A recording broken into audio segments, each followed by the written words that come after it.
നമസ്കാരം സാർ. നമസ്കാരം സാറേ, നമ്മളെ തെരഞ്ഞെടുപ്പുമായി ബന്ധപ്പെട്ട മണ്ഡലങ്ങളിലൂടെ എന്ന ഒരു പങ്ക്തിയിലാണല്ലോ താങ്കൾ വന്ന് സംസാരിച്ചത്. നല്ല രീതിയിൽ പ്രേക്ഷക ശ്രദ്ധ അത് നേടുന്നുണ്ട്. നമുക്ക് റെസ്പോൺസ് ഉണ്ട്, അനുകൂലിച്ചും പ്രതികൂലിച്ചും. പാർട്ടി പ്രവർത്തകരുൾപ്പെടെ കോൺഗ്രസിന്റെയും BJPയുടെയും CPMന്റെയും ഒക്കെ ആൾക്കാർ കാണുന്നുണ്ട്. അപ്പോൾ ഇന്നിപ്പോൾ ഞാൻ ഒരു മണ്ഡലം ചർച്ച ചെയ്യാൻ ആഗ്രഹിക്കുന്നത് അത്ര പ്രസക്തമല്ലാത്ത അല്ലെങ്കിൽ അത്ര വലിയ ശ്രദ്ധ ആകർഷിക്കാത്തൊരു മണ്ഡലമാണ് കരുനാഗപ്പള്ളി. നമ്മുടെ ആലപ്പുഴ ലോക്സഭാ മണ്ഡലത്തിന്റെ ഏറ്റവും തെക്കേ അറ്റത്ത് കിടക്കുന്ന ഒരു നിയമസഭാ മണ്ഡലമാണ്. കൊല്ലം ജില്ലയുടെ ഏറ്റവും വടക്കേ അറ്റത്ത് കിടക്കുന്ന ഒരു മണ്ഡലമാണ് കരുനാഗപ്പള്ളി. സാറിന് ഒരു പരമ്പരാഗതമായിട്ട് ഇടതുപക്ഷ ആനുകൂല്യം പ്രകടിപ്പിക്കുന്ന മണ്ഡലമാണ്. കഴിഞ്ഞ 60 കൊല്ലമായിട്ട് ഇടതുപക്ഷം തന്നെ ജയിക്കുന്നതാണ്.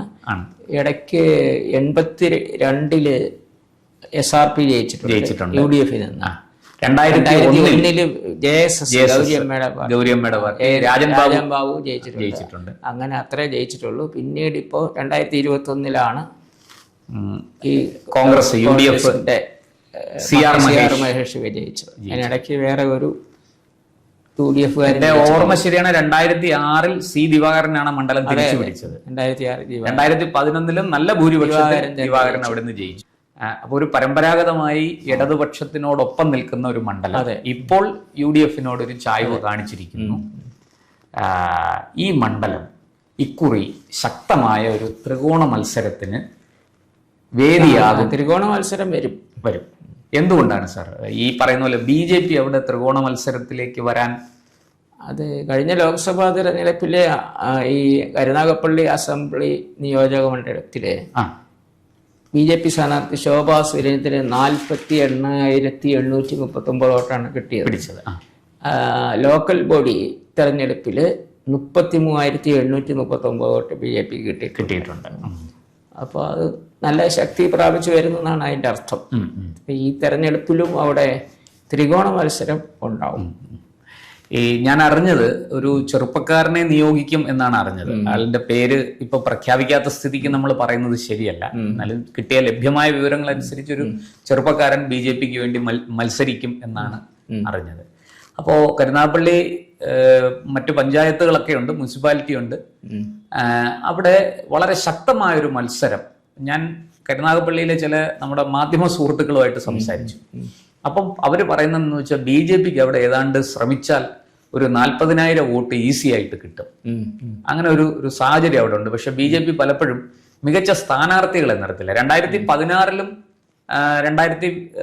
2011 വലിയ പ്രകടനം നടന്നില്ല. പക്ഷെ 16 നല്ല പ്രകടനമായിരുന്നു കരുനാഗപ്പള്ളിയിൽ നടന്നത്.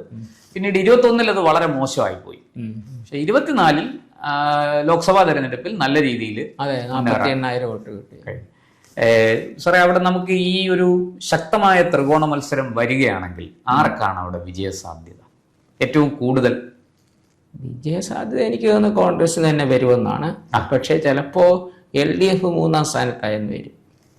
അവിടെ എന്തുകൊണ്ടാണ് LDF അങ്ങനെ 3ാം സ്ഥാനത്തേക്ക്? കാരണം പരമ്പരാഗതമായിട്ട് LDFന്റെ കയ്യിലുള്ള മണ്ഡലമാണ്. CPMന്റെ ഈ ജില്ലാ സമ്മേളനത്തോടനുബന്ധിച്ച് ഈ കരുനാഗപ്പള്ളി നടന്ന ഇതില് അവിടുത്തെ പഞ്ചായത്ത് യോഗത്തിലായിരിക്കാം, അല്ല സംസ്ഥാന കമ്മിറ്റി ജില്ലാ സമ്മേളനത്തിൽ തന്നെ സംസ്ഥാന കമ്മിറ്റി അംഗങ്ങളെ അവിടെ കൂട്ടിയിട്ടു. ലോക്കലായിട്ടുള്ള ആൾക്കാർ സൂസൻ അത് അങ്ങനെ കമ്മ്യൂണിസ്റ്റ് പാർട്ടിയിൽ അങ്ങനെയൊക്കെയുള്ള സംഭവങ്ങൾ സാധാരണ ഉണ്ടാകുന്നതല്ല, വളരെ അപൂർവമാണ്. ഈ പറഞ്ഞ പോലെ കൊല്ലം ജില്ല CPMൽ ശക്തമായ വിഭാഗീയത, ആലപ്പുഴ പോലെ തന്നെ വിഭാഗീയതയുള്ള ഒരു പ്രദേശമാണ്, ജില്ലയാണ് എന്ന് പറയപ്പെടുന്നുണ്ട്. പക്ഷെ അത് വലിയ രീതിയിൽ മറനീക്കി പുറത്ത് വന്നിട്ടില്ല. ഈ അങ്ങ് പറഞ്ഞ സംസ്ഥാന കമ്മിറ്റി അംഗത്തെ നിരീക്ഷണത്തിനെത്തിയ സംസ്ഥാന കമ്മിറ്റി അംഗത്തെ പൂട്ടിയിട്ട സംഭവത്തിൽ ഒടുവിൽ പാർട്ടി സെക്രട്ടറി MV ഗോവിന്ദൻ മാസ്റ്റർക്ക് ഇടപെടേണ്ടി വന്നു എന്നാണ് കേൾക്കുന്നത്. അപ്പോൾ രൂക്ഷമായ വിഭാഗീയത നിലനിൽക്കുന്ന, അതുകൊണ്ട് മാത്രം പാർട്ടി അവിടെ പിന്നിലേക്ക്, LDF അവിടെ പിന്നിലേക്ക് പോകുമോ? ഈ CPI അല്ലേ അവിടെ മത്സരിക്കുന്നത്, അവരുടെ സ്ഥിതി എങ്ങനെയുണ്ട്? CPI എന്ന് പറയുന്നത് CPMന്റെ വോട്ട് കൊണ്ടാണ് പിടിച്ചിരിക്കുന്നത്. CPM സ്വന്തം നിലയ്ക്ക് വലിയ വോട്ട് ഒരു സ്ഥലത്തും ഇല്ല കേരളത്തിലെ. അല്ലെ? എന്നാലും കൊല്ലം, തൃശ്ശൂർ 2 ജില്ലകളിലാണ് CPIക്ക് വേറെ സീറ്റ് കൊടുക്കുന്നേ ഉള്ളൂ. അല്ലാതെ അവര് തനിയെ നിന്ന് 5000 വോട്ട് ഒരു മണ്ഡലത്തിൽ കിട്ടത്തില്ല ഒരിടത്തും കേരളത്തിലെ. അത് ഈ കമ്മ്യൂണിസ്റ്റ് പാർട്ടിയിലെ ഒരു പാർട്ടി കൂടുതൽ നിലനിൽപ്പൊന്നുമില്ല.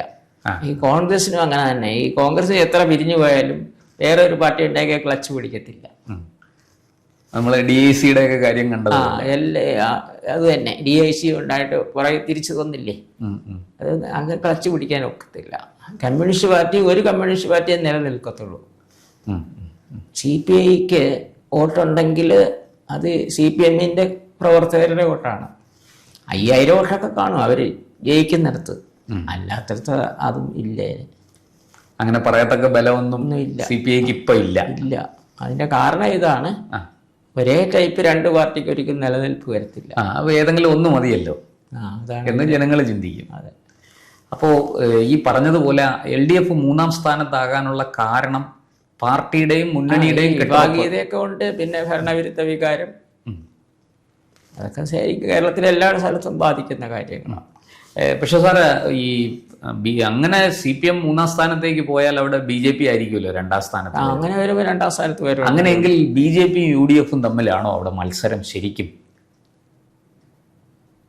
അങ്ങനെ ഇപ്പൊ പറയാൻ പറ്റില്ല. ഞാനൊരു ചെറിയ സാധ്യതയാണ് അങ്ങനെ പറഞ്ഞത്. BJP കമ്മ്യൂണിസ്റ്റ് പാർട്ടി CPI 3-ാം സ്ഥാനത്താവുമെന്ന് ഉറപ്പിച്ച് പറയാൻ പറ്റത്തില്ല. അതിനുള്ള സാധ്യതയുണ്ടെന്ന് ഞാൻ പറഞ്ഞു. അല്ല, ഞാൻ നേരത്തെ പറഞ്ഞല്ലോ, അവിടുത്തെ എൻ്റെ ചില മാധ്യമ സുഹൃത്തുക്കളുമായിട്ട് സംസാരിച്ചപ്പോൾ കാറ്റ് കരുനാഗപ്പള്ളിയിൽ കാറ്റ് LDFന് പ്രതികൂലമാണ്. ഈ പറഞ്ഞതുപോലെ UDFന് ഒരു അനുകൂലമായ സാഹചര്യം അവിടെ ഉണ്ട് എന്നാണ് പറയുന്നത്. പക്ഷെ BJP എന്തുമാത്രം വെല്ലുവിളി ഉയർത്തും എന്ന് അവർക്ക് പറയാൻ പറ്റുന്നില്ല. BJP ശക്തമായ, കാരണം BJPക്കും RSSനും ശക്തമായി വേരോട്ടമുള്ള ഒരു മണ്ണാണ് കരുനാഗപ്പള്ളി. പിന്നെ മറ്റൊരു പ്രത്യേകത കൂടെ കരുനാഗപ്പള്ളിയിലുണ്ട്.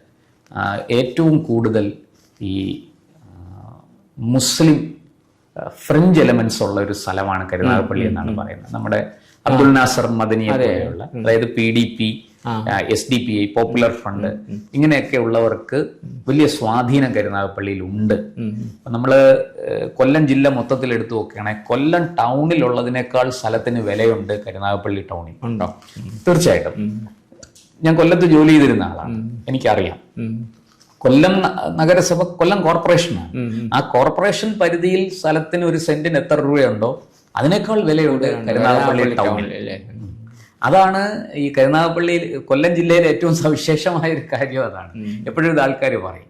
അപ്പൊ അങ്ങനെ ഈ ഇത്തരം ഫ്രിഞ്ച് എലമെന്റ്സ് ഉള്ള, അവർക്ക് ഇത്തിരി സ്വാധീനമൊക്കെ ഉള്ള, അവിടുത്തെ മുസ്ലിം കമ്മ്യൂണിറ്റിയിൽ തന്നെ സ്വാധീനമൊക്കെ ഉള്ള ഒരു പ്രദേശമാണ്. സാമ്പത്തിക സൗകര്യമുണ്ട്. അപ്പൊ ഇതെല്ലാം കൂടി ചേർന്ന് വരുമ്പോൾ കരുനാഗപ്പള്ളിയുടെ ഒരു മണ്ഡലത്തിന്റെ സ്വഭാവം ഇക്കുറി എങ്ങനെയായിരിക്കും? ഒരു വശത്ത് ഇത്തരം എലമെന്റ്സ് വർദ്ധിക്കുമ്പോൾ മറുവശത്ത് അതിനെതിരായ ഒരു ധ്രുവീകരണം ഉണ്ടാവും. അപ്പൊ അതെപ്പോഴും ഈ പറഞ്ഞതുപോലെ ഏതെങ്കിലും ഒരു കക്ഷിയെ പിടിക്കാതെ നിൽക്കാൻ പറ്റില്ലല്ലോ.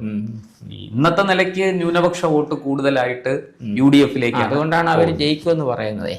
അതേസമയം മറ്റു വോട്ടുകൾ അങ്ങനെ ധ്രുവീകരിക്കത്തില്ല. കുറച്ച് കമ്മ്യൂണിസ്റ്റ് പാർട്ടിക്ക് പോകും, കുറച്ച് UDFന് പോകും, കുറെ BJPക്ക്.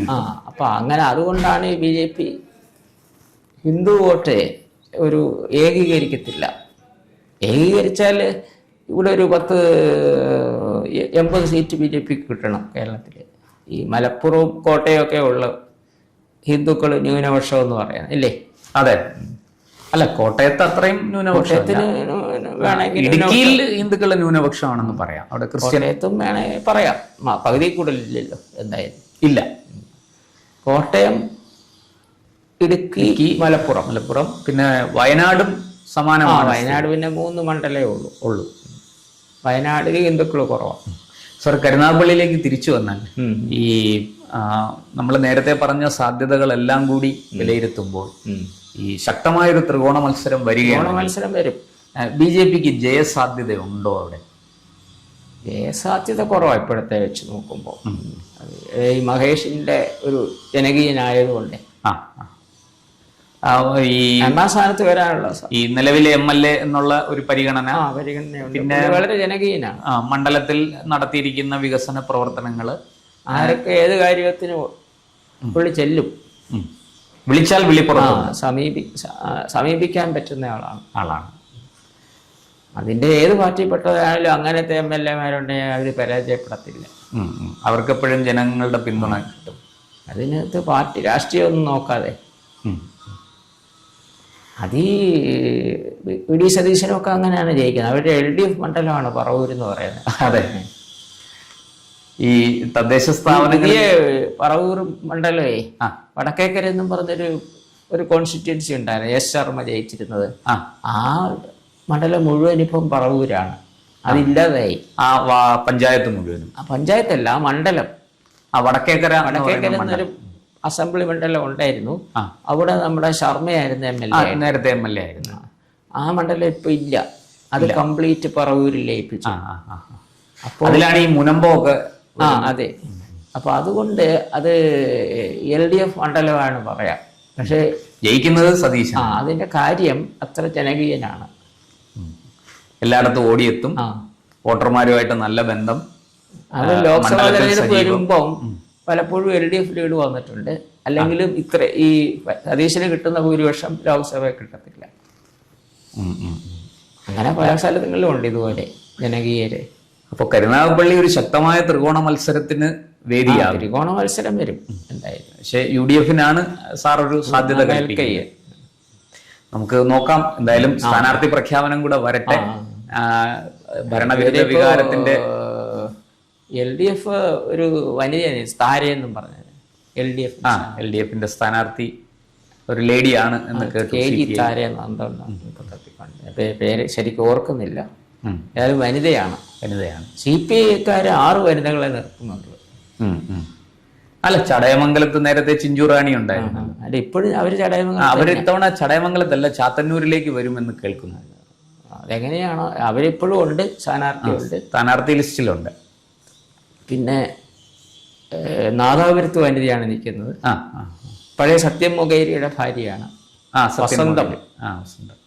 പിന്നെ വൈക്കത്ത് നേരത്തെ തന്നെ വനിതയാണ് CK ആശ. അതെ, CK ആശ. അതുപോലെ തൃശ്ശൂർ ജില്ലയിലും വനിതയെ നിർത്താനുള്ള ഒരു സാധ്യതയുണ്ട്. തൃശ്ശൂര് നാട്ടികയില് ഇപ്പൊ CC അവിടെ ഗീതാ ഗോപി പഴയ MLA. അതിപ്പം വലിയ വിവാദമൊക്കെ ആയി. അത് പേയ്മെന്റ് സീറ്റാണ്. അതെ, പേയ്മെന്റ് സീറ്റ് മുകുന്ദൻ ആരോപിക്കുന്നത്. അതെ, അത് മുകുന്ദൻ UDF സ്ഥാനാർത്ഥിയായ ചിലപ്പോൾ ജയിച്ചു പോകും. അവിടെ മുകുന്ദൻ മത്സരിക്കുന്നുണ്ട്. UDF പിന്തുണ ഉറപ്പിച്ചു. അതിൽ കോൺഗ്രസിന്റെ പിന്തുണ ഉണ്ടോ എന്നുള്ള കോൺഗ്രസ് പിന്തുണയ്ക്കും എന്നാണ് ഇതുവരെയുള്ള സൂചന. അന്തിമ തീരുമാനം വന്നിട്ടില്ല. അങ്ങനെയാണെങ്കിൽ ചിലപ്പോൾ അയാൾ ജയിച്ചു പോകും. ഗീതാ ഗോപി തോറ്റു പോകും. പേയ്മെന്റ് സീറ്റാണ്. അവര് പൈസ കൊടുത്ത് സീറ്റ് വാങ്ങിച്ചെന്നാണ് പറയുന്നത്. ഈ ആരോപണമേ. അല്ലാതെ മുകുന്ദൻ തന്നെ ഉന്നയിച്ച ആരോപണം. ഞാൻ പറയുന്നത്.